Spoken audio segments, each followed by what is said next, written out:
Strange accounts of the Nephilim are often cited in scripture, extra-biblical texts, and historical accounts. Although it is said and accounted through time that the angels came and mated with mankind, strange stories of animal hybrids have trickled down into our culture as myths and legends. The Watchers are depicted as creating mutations and genetically engineering different animal hybrids. The Book of Jasher talks of this.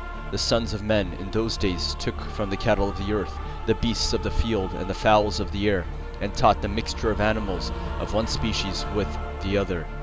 Many believe the Watchers wanted to create something in their own image, similar to the four-headed living creatures seen in Ezekiel, who had a head of a lion, ox, eagle, and a man.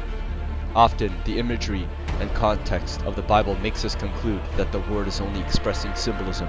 However, deeper study often reveals a deeper substance. The first prophecy in the Bible reveals the foundation of strife between God and Satan that was to occur thousands of years later. In Genesis 3:15, God says, "I will put enmity between thee and the woman, and between thy seed and her seed, and it shall bruise thy head, and thou shalt bruise his heel." The first part of this prophecy was fulfilled when David struck the giant Philistine with his sling. The second portion of the prophecy is fulfilled by crucifixion. The word is replete with prophecies and revelations. The first 10 names of the patriarchs of the Bible paint a picture of God's plan. The name meanings, translated into abbreviated form, from Adam to Noah, read, "Man is appointed mortal sorrow, but the blessed God shall come down, teaching that his death shall bring the despairing rest." According to the Book of Enoch, 200 angels came down on Mount Hermon and took on the form of flesh. Semyaza, their leader, made a pact that they were to take on wives. Genesis 6:1-4 says, "The sons of God saw the daughters of men, that they were fair, and they took them wives of all which they chose. There were giants in the earth in those days, and also after that, when the sons of God came into the daughters of men, and they bare children to them. The same became mighty men, which were of old men of renown."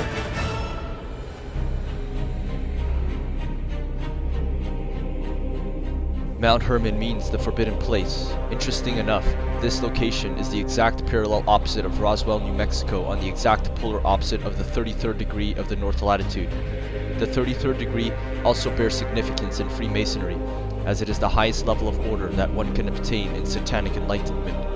After the descendant of the Watchers, historical and collaborating records indicate that a race of half-breed angelic human giants inhabited the land, also spreading all sorts of vile practices and corruption.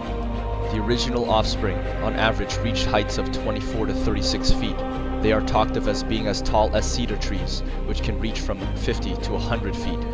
Although this may sound exaggerated, archaeological remains substantiate this, from the massive trilithon stones to the Carthaginian uncoverings of 36-foot remains from 200 to 600 BC. The variance between these pre-flood giants could have been that the growth-limiting gene was dormant due to the angelic-human mingling process. The growth limiter gene may very well have been determined by age and diet, much like reptiles, who grew for the duration of their life. This could be substantiated by the mention in the Midrash and other sources that they were very voracious, eating as many as 1,000 oxen, horses, and camels each day. In theory, the dormant Nephilim gene could have later been reignited by post-flood carrier hosts. Recent scientific studies have found gene markers which can be shut on and off in transgenerational offspring. These genes can reinitiate themselves in subsequent generations based off of variable changes. This epigenetic gene could be the reason why future generations of Nephilim were passed down dormant. This was the primary reason that God sent the flood, so the lineage of God's chosen people would not be polluted and prevent the Messiah from being born unblemished.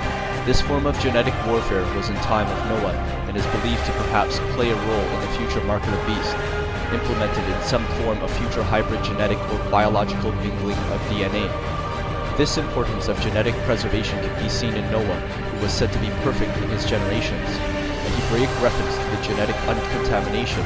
However, biblical text does not make any mention of any state of imperfection of the wives of Noah's sons, which can lead us to speculate on theories of future contamination after the flood. Genesis says that all flesh had corrupted his way upon the earth, and that there were giants in the earth in those days, and also after that.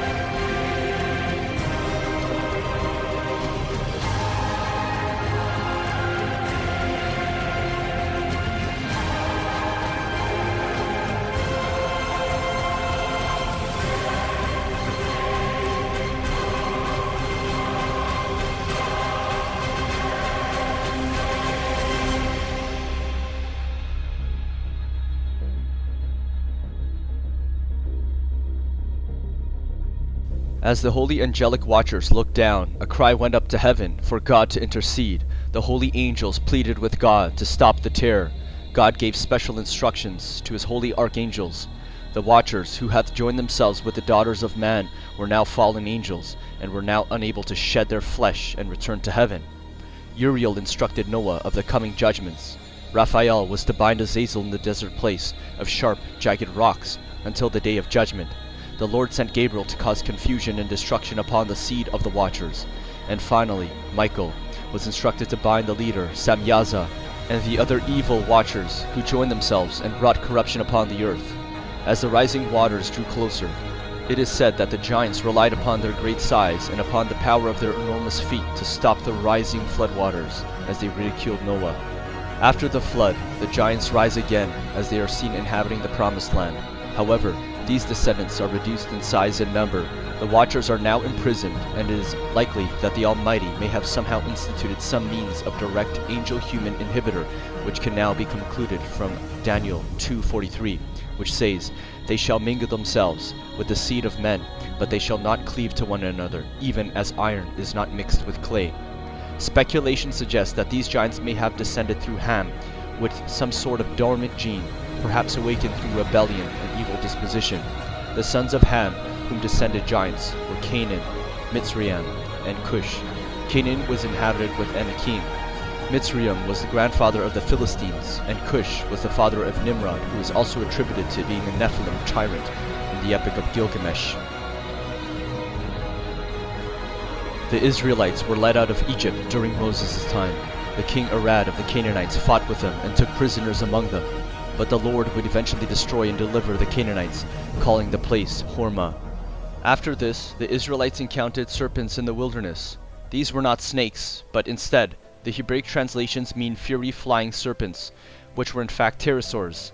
Many other historians make reference to similar flying serpents, including Aristotle, Cicero, Silanus, and Pliny the Elder.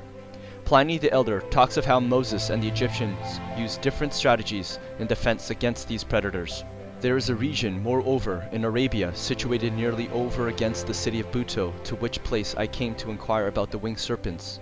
And when I came thither, I saw bones of serpents and spines in quantity so great that it is impossible to make report of the number. The beginning of spring, winged serpents from Arabia fly towards Egypt, and the birds called ibis meet them at the entrance of this country, and do not suffer the serpents to go by, but kill them. On account of this deed, it is that the ibis have come to be greatly honored by the Egyptians, and the Egyptians also agree that it is for the reason that these birds are honored.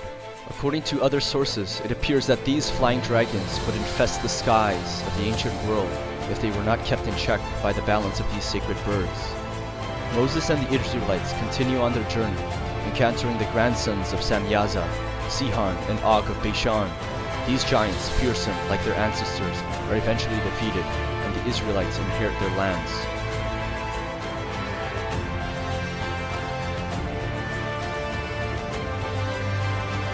After Joshua and Caleb wiped out most of the giants, the remnants spread into other lands, integrating into other societies.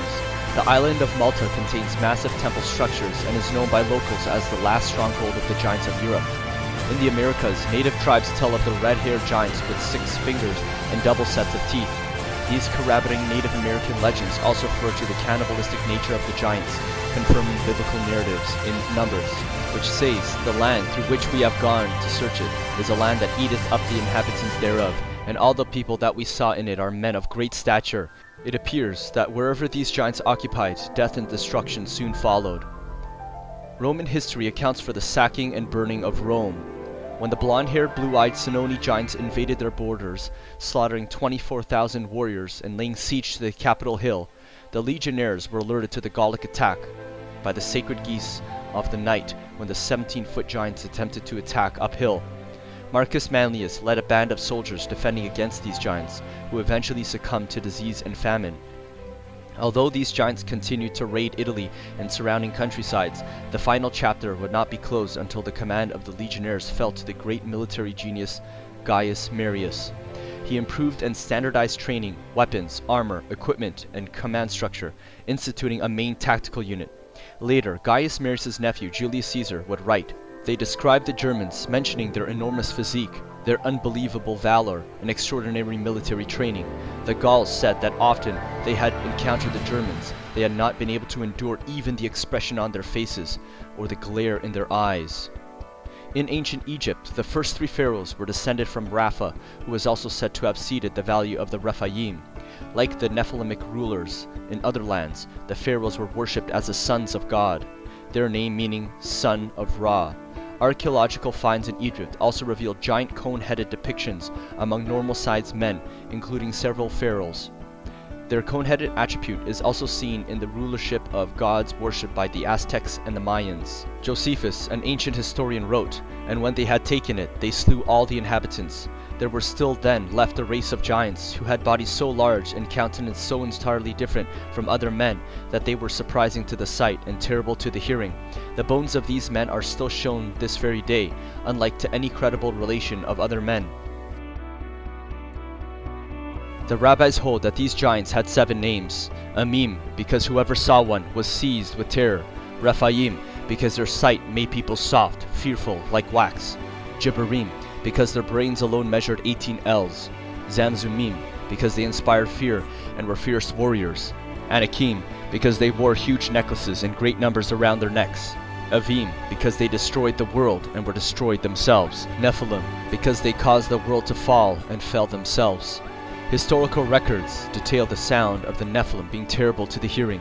The Zamzumim could emit strange sounds and often had strange clicking for communication. Other giants were said to produce thundering sounds that could be heard from afar. Those who have examined skeletal remains detail how strange nasal passages can be found in some of these skulls, which may result in the strange sounds that could be produced.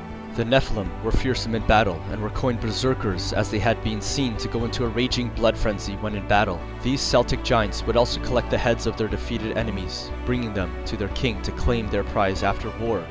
It was also customary for the greatest warriors to challenge their opponents before the battle lines of war.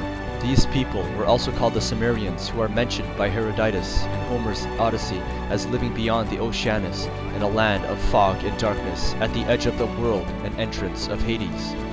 The giants are said to be massively larger in muscle density proportionate to normal human beings. Due to their massive bodies, hearts, and organs, their food and nutritional needs must have been colossal. North American Indians talk of mighty giants that could lift a full-grown buffalo off the ground and throw it over their shoulder and eat many of these in a single day. The Teutones and Cimbri were Germans. These in turn were not just one of the great Celtic family of peoples as opposed to the Scythian one, but the very heart of that family. They were the most Celtic of the Celts. This meant that they were the genuine, wilder, and taller ones. Polybius writes of the Romans and how, once they had gotten used to being struck down by the Gauls, they were incapable of imagining anything worse.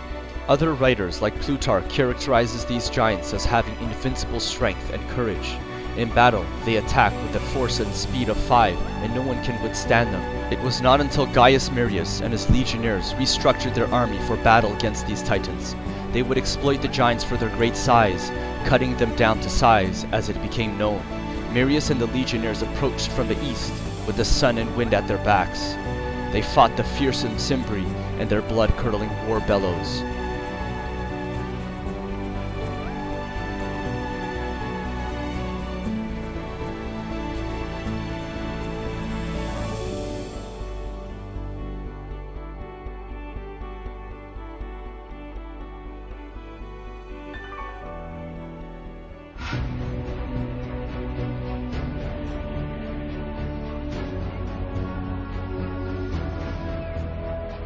David said to the Philistine, "You come against me with sword and spear and javelin, but I come against you in the name of the Lord Almighty, the God of the armies of Israel, whom you have defied.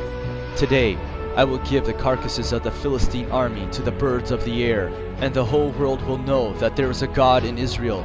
It is not by my sword or spear that the Lord saves, for the battle is the Lord's, and he will give all of you into our hands."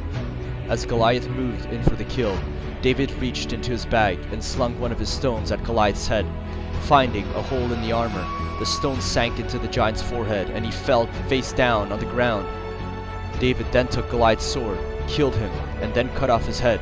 When the Philistines saw that their hero was dead, they turned and ran. Be strong and courageous. Do not be afraid or terrified because of them. For the Lord your God goes with you. He will never leave or forsake you. Deuteronomy 31:6.